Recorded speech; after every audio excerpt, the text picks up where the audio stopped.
Amidst the chaos of war, a secret unfolds in the pages of a soldier's diary. Pervitin, the pill that fueled heroes.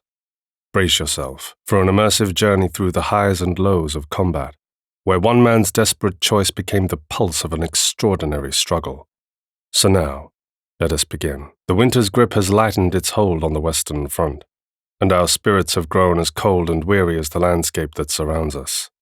In the dimly lit corner of our makeshift barracks, I find solace in this diary, my only confidant in these trying times.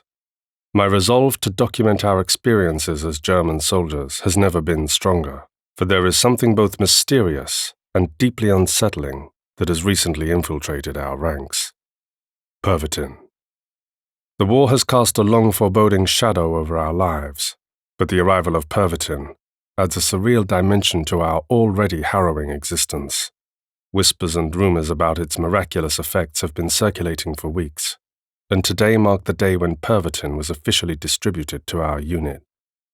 We were told that this little pink pill could be the key to enduring the grueling marches, the endless guard shifts, and the ever-watchful eyes of the enemy. With a mix of curiosity and apprehension, I swallowed my first Pervitin today. The transformation that followed was nothing short of astonishing.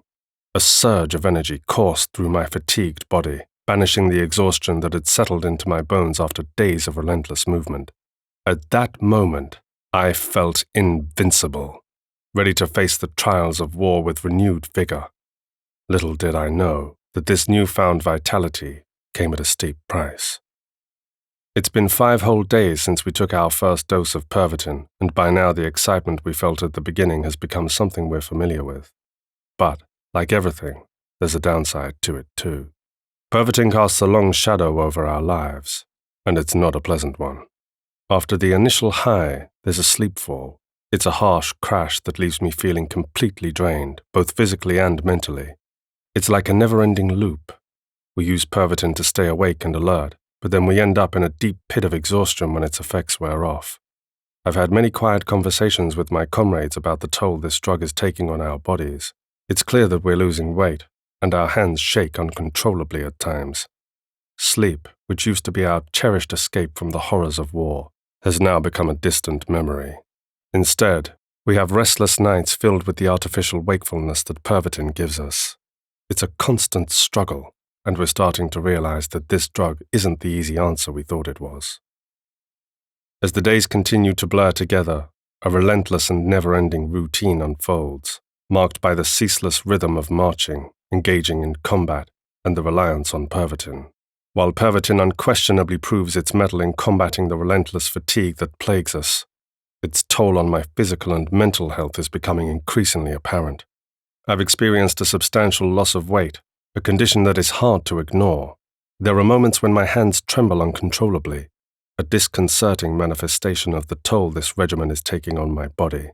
Moreover, through hushed conversations with my comrades, it becomes evident that they too grapple with similar side effects and concerns. The boundary between mere sustenance and enduring considerable suffering feels perilously delicate, as if we are precariously treading the fine line between survival and adversity, struggling to discern where one ends and the other begins. As we embark on our determined journey deeper into enemy territory, the burden of our responsibilities and the relentless challenges we encounter continue to mount, creating an environment of ever-increasing pressure. Within this crucible of adversity, Pervitin, a medicinal aid, has transitioned from being a matter of personal choice into an indispensable crutch for a significant portion of our group. It has now become an integral part of our existence, providing the necessary support during the relentless, sleepless nights spent on patrol, and fortifying our stamina for the physically demanding, forced marches that are imposed upon us. While our leaders shower us with praise for our unwavering commitment and tangible progress, a persistent sense of unease lingers in my thoughts. I find myself unable to escape the troubling questions that occupy my mind. What could be the long-term consequences of our deep reliance on this chemical support system? Might our physical and mental well-being ultimately suffer from this dependence? And could we reach a point where we can no longer function effectively without it? These disconcerting reflections weigh heavily on my mind as we persist in our mission through uncharted territory. navigating the treacherous path that lies ahead. The presence of Pervitin looms over our unit like a dark, foreboding shadow, and it casts a somber veil even over our moments of triumph. Today I received distressing news that has shaken me to the core. One of my fellow soldiers collapsed during what would have been a routine patrol. The words circulating among us suggest that the excessive use of Pervitin may have been a contributing factor to his collapse. This incident has sent shockwaves through our ranks, leaving us with a profound sense of unease. Despite this unsettling event, it has not deterred the persistent consumption of this drug. We find ourselves ensnared in a cycle of dependence, driven by an overwhelming necessity to remain alert and carry out our duties with the precision and vigilance demanded by the relentless nature of this undying war. The incident serves as a stark reminder of the risks we face, but the ever-present pressure to perform in this unforgiving environment continues to push us towards reliance on Pervitin, even as we grapple with its potential consequences. As we press forward, marking our progress with hard-won victories and propelling the formidable machinery of war deeper into enemy territory, a troubling reality has come into sharper focus. It extends beyond the physical hardships we endure. It concerns the profound impact of Pervitin, the drug that has become an indispensable fixture in our lives. The insidious side effects of Pervitin are increasingly evident among our ranks. More and more of my comrades are grappling with a host of distressing consequences. Malnutrition gnaws at us as we prioritize the drug's effects over proper nutrition. Paranoia creeps into our thoughts, fueled by the relentless demands of our mission and the chemicals coursing through our veins. Exhaustion, once a temporary challenge, now looms over us like a relentless specter. The robust camaraderie that once bound us together has eroded as the drug's grip tightens, corroding the trust and unity we once cherished. This unfolding situation evokes profound concerns about our collective well-being and the sustainability of our unity. We are left to grapple with unsettling questions about the long-term consequences of our reliance on this chemical crutch. As we march onward, it is a sobering and unsettling reality that tinges our victories with apprehension and casts shadows on the path we tread in this war. Today marks a significant turning point for me. I've made the deliberate choice to break free of the grip of Pervitin. The toll it has exacted, both on my physical well-being and mental state, has become an intolerable burden. In taking this step, I hope to rediscover a semblance of normalcy in my life, to reconnect with the wellspring of inner strength that once sustained me, rather than relying on a pill. As I reflect upon the journey thus far, I cannot help but entertain the notion that Pervitin may have been more of a curse than a blessing, a fleeting respite from the storm of despair that characterizes war. Indeed, war is a ruthless master, and Pervitin stands as just one of the many sacrifices we have made in our unrelenting pursuit of victory. If you're as captivated by this tale as I am, seize the moment and hit that like button, and subscribe immediately. Trust me, you won't want to miss out on the riveting chapters yet to unfold. Let's embark together on this enthralling journey through history. It's been 2 weeks since I decided to part ways with Pervitin, and the withdrawal has been more challenging than I could have ever imagined. The exhaustion is overwhelming, like a heavy weight pressing down on me, and the nightmares that plagued my sleepless nights have intensified. Yet, there's a glimmer of hope. My hands no longer tremble, and the persistent paranoia is gradually fading.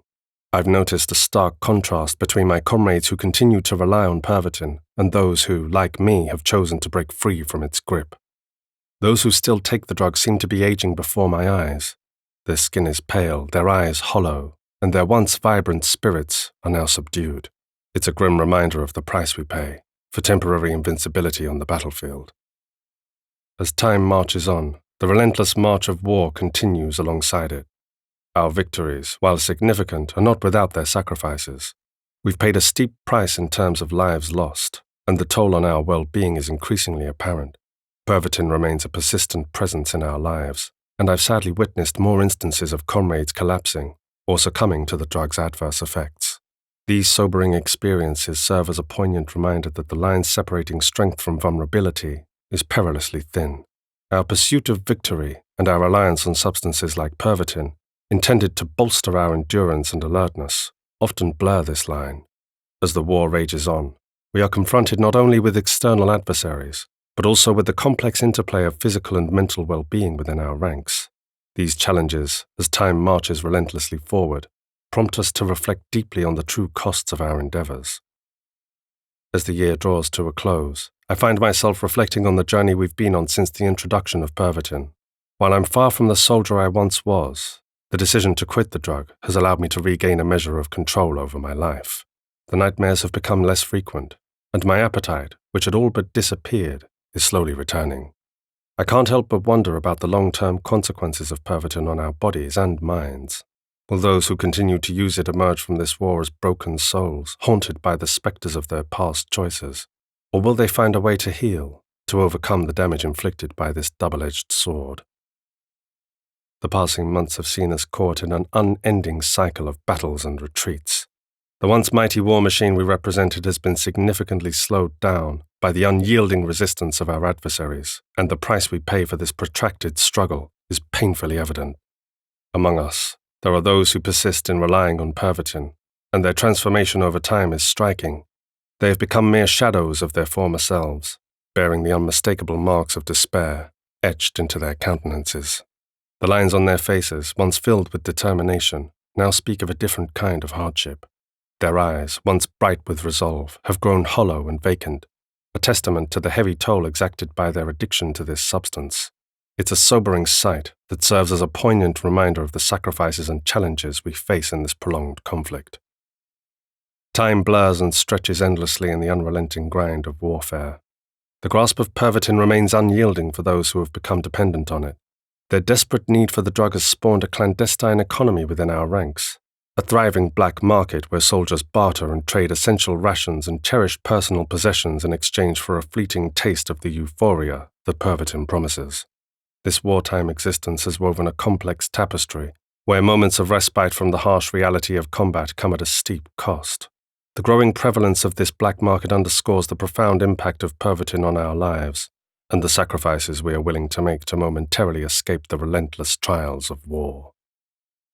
In the midst of our ongoing struggle within this war-torn landscape, we continue to receive reports of victories achieved by the Allied forces in the wider world. The writing on the wall is becoming increasingly legible, and yet Pervitin maintains a potent allure for many among us. It's as though they view this drug as their last refuge of hope in the face of the encroaching darkness that surrounds us. As the tides of conflict shift, the allure of Pervitin persists like a mesmerizing song, beckoning those who seek solace and respite amid the chaos. The drug's grip on their hopes and anxieties remains unyielding. In this tumultuous time, where the world outside our immediate sphere evolves, there is a palpable tension between the stark realities of our situation and the seductive promise that Pervitin seems to offer.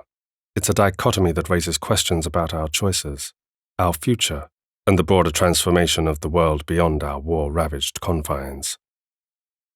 The Allied invasion of Normandy has left an indelible mark on our collective experience. This pivotal moment has fundamentally altered the trajectory of the war, pushing many of us deeper into the embrace of Pervitin. It's as if the drug's fleeting surge of energy has transformed into a symbol of hope, a lifeline that enables us to persevere in the face of overwhelming challenges. The urgency to stave off defeat has compelled a growing number of soldiers to turn to Pervitin. Its role has evolved from being a mere energy booster to becoming an essential tool for sustaining our resolve in the midst of insurmountable odds. As the pressure intensifies and the demands of war continue unabated, the allure of this drug persists, and we find ourselves increasingly reliant upon it to maintain our fighting spirit. This transformation raises profound questions about the long-term consequences of our dependence and the toll it may take on our physical and mental well-being, even as we continue to march forward in this historic struggle. As the Allies draw nearer to our homeland, the situation has taken a turn for the worse. Pervitin, once a crutch that bolstered our determination to keep fighting, has now morphed into a potent symbol of our surrender to addiction. It stands as a stark reminder of the extreme lengths we were willing to go to in order to continue the struggle. The allure of Pervitin has never been stronger, and its grip on many is unrelenting. However, for those of us who managed to break free from its crutches, there exists a profound and sobering sense of clarity. We are acutely aware of the dark path we were headed down, and the toll it was taking on us, both physically and mentally. In this moment of reflection, we recognize the need for a different kind of strength, one that doesn't rely on chemicals, but on our own resilience and determination to face the challenges ahead. The war is over, and the world stands in ruins. The sacrifices made on both sides are immeasurable, and the scars, physical and emotional, will linger for generations. Pervitin, the little pink pill that once promised salvation, now stands as a haunting relic of our journey. Many of my comrades did not survive the war, and those who did emerge from it are forever changed. Pervitin, with its false promises of strength, endurance, and escape, exacted a heavy toll on our bodies and minds. It is a grim reminder of the price we paid in our relentless pursuit of victory, a price paid in blood, sweat, tears, and addiction. As I close this diary for the final time, I do so with a heavy heart. Pervitin's shadow may have passed, but its legacy lingers as a cautionary tale of the perils of dependency in the crucible of war. The diary of a German soldier on Pervitin is a somber reminder that even in the darkest of times, the human spirit can endure, but not without leaving deep scars in its wake. Don't forget to like this video and share it with your history-loving friends. And if you have any thoughts or insights about this episode, please share them in the comments below. Until next time, keep exploring history's hidden corners. And remember, truth can be stranger than fiction.